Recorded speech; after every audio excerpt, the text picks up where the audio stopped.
수강생 여러분 안녕하세요. 지난 시간에는 철도 부분 계획의 개시와 철도 제재의 조달 문제에 대해서 살펴보았습니다. 이번 시간에는 철도 운영 능력의 저하와 체하 발생에 대해서 살펴보도록 하겠습니다. 먼저 경영자원의 확보가 어렵게 되자 한국철도가 전시 중 대규모 전시 수송을 달성한 기반이 되었던 차량 수송과 배차 능력에서 어떤 변화가 나타난지 검토해 보도록 하겠습니다.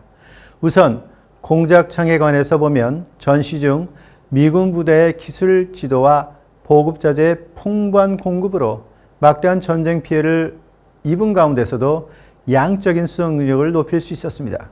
그러나 증기관용 철판, 강제, 선철, 외륜, 브레이크 부속품 등에서 너트에 이르기까지 원조를 통한 부품 입수가 수속상 복잡해지고 적게 입수되지 않아 수송 작업에 차질이 발생했을 뿐만 아니라 예산 부족 문제 등으로 자재 입수가 곤란하게 되었습니다. 또한 제765 철도공장대대의 병력이 1953년 4월 581명에서 서서히 줄어들게 되자 철도 차량의 수송 능력도 저하되기 시작했습니다. 부산공작창의 경우 1954년 중 138명의 승용공이 일반 공장에 전직하는 등 열악한 노동 조건의 개선이 요청되었습니다. 그 결과 1954년에는 전년도에 비해 기관차 및 객화차 모두 수송 완료 차량이 감소했을 뿐만 아니라 기관차 1량당 일반 수송 인공, 즉 작업량은 1953년 1145에서 1954년 1254로 증가하여 수송 능력의 저하를 보이고 있습니다. 이러한 영향으로 차량 운용 효율은 악화하여 1954년 4월부터 1955년 6월까지의 기관차 운용차 비율은 전쟁 중 80%에서 90%에서 70%로 낮아지게 되었습니다. 이러한 수송 능력의 저하는 출창한 차량의 수선에도 영향을 미쳐 회기기간이 짧아졌으면 물론 경우에 따라 수선 관계자의 치욕적이라고도 말할 수 있는 재입창, 즉 다시 공작창으로 수선을 받는 일도 있었습니다. 다음으로 배차 능력에서도 미군 수송 요원의 감소와 수송수의 다양화에 따라 능력 저하를 피할 수 없었습니다. 1km 평균 열차 횟수와 1 평균 열차 킬로미터, 기관차 1km가 전쟁 중보다 증가한 반면 화물 수송에선 1km 평균 통과 화차수, 1열차당 평균 톤수는 저하를 보이고 있습니다. 이는 군사 수송의 감소 영향이 크다고도 볼 수 있으나 수송시장이 초과 수요에 압력하에 있었던 것을 감안한다면 배차 능력의 저하가 그 주요 원인이라고 말하지 않을 수 없습니다. 이 때문에 1954년 12월에는 화차 체류 시간 단축 및 하역 능력 고양 기간을 실시하여 화차의 사용 효율을 높이고자 하였으나 사용 효율은 1952년 16%에서 1953년 14%, 1954년 11%로 오히려 낮아졌습니다. 즉 격렬한 절투가 벌어지던 1951년 12%보다 낮아진 것입니다. 이런 배차 능력의 저하는 1955년 6월 철도 운영권의 반환을 목전에 두고 수송 통제 업무가 서서히 교통부로 이양되기 시작함에 따라 발생하는 명령체제의 작동과 일시적 혼란에 의해 증폭되었다고 생각됩니다. 열차 운행의 횟수의 증가와 더불어 운전사고도 증가하게 됩니다. 1950년 11월 안전위원회 설치로 줄어드는 듯 보였던 운전사고의 발생도 1954년에 들어 다시 증가하기 시작했습니다.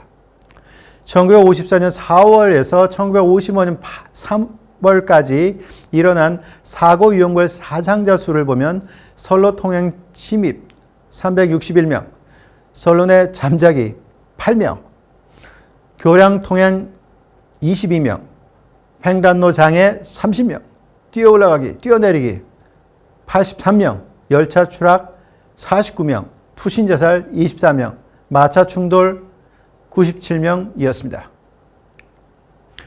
집안 연약화, 불안전한 시설 복구로 발생한 사고 외에도 연선 주민의 인신사고, 자동차, 우마차의 충돌 사고가 증가했다는 것을 알 수 있습니다. 이러한 사고는 시설 복구, 도로 정비, 건널목, 안전시설의 설치가 없는 한 줄어들기는 어려웠으나 재정 부족으로 인해 그 실현이 불가능한 상황에서 교통도덕의 선전 계몽이 강조될 뿐이었습니다. 이러한 운영 능력의 저하는 철도 수송에도 반영되었습니다. 수송 동향을 보면 화물 수송의 경우 군사 수송이 전체 80% 이상에서 1954년 약 50%로 감소한 반면 민간 물자의 수송은 생산 회복과 군사 수송의 축소와 함께 증가하여 전체의 30%를 점하게 되었습니다.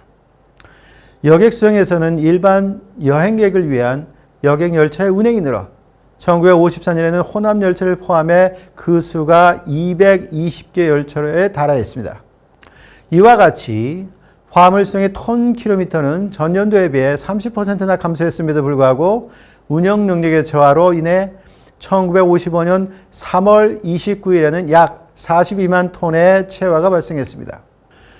이러한 점은 1인당 노동 생산성 추이에도 반영되어 1952년에 126이었던 노동 생산성이 1953년에는 99.4로 감소하고 1954년에는 77.7의 수준까지 떨어졌습니다. 한국철도의 경영 실적 또한 악화되었습니다.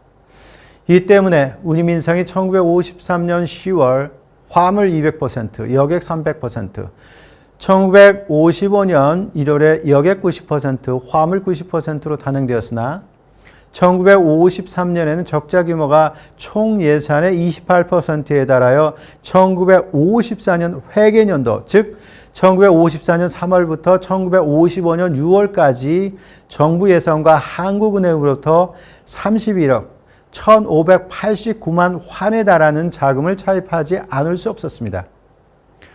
더욱이 철도 운영권의 반환에 따라 무상원조의 규모가 축소되고 경제조정관실의 요구에 따라 총 운영비의 3분의 1을 차지하는 연료비를 수익 계정에 이월하게 되었습니다. 따라서 한국철도는 이상의 경영조건의 악화에 대응하여 자립적 경영을 확보하면서 효율적인 시스템을 구축하는 것이 무엇보다 시급한 과제로 요청되었습니다.